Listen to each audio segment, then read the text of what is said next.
all'amore stanotte e di fare tanto all'amore tutte le notti della vostra vita, perché in un mondo così amaro, così difficile, così stronzo, diciamoci la verità, così stronzo, fare l'amore è l'ultima cosa pura che ci è rimasta.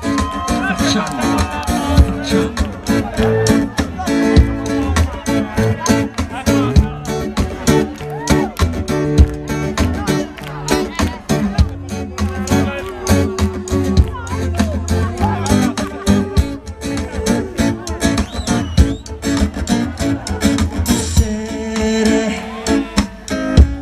Ricordi quante sere ti sei rinchiusa nella tua camera scalza ad inventare scuse.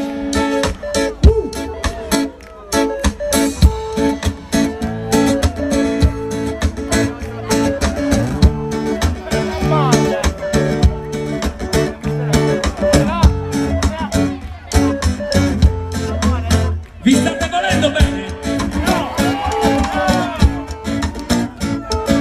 Vale per quello che poi vale ogni promessa inedito da cui scappare senza inventare scuse.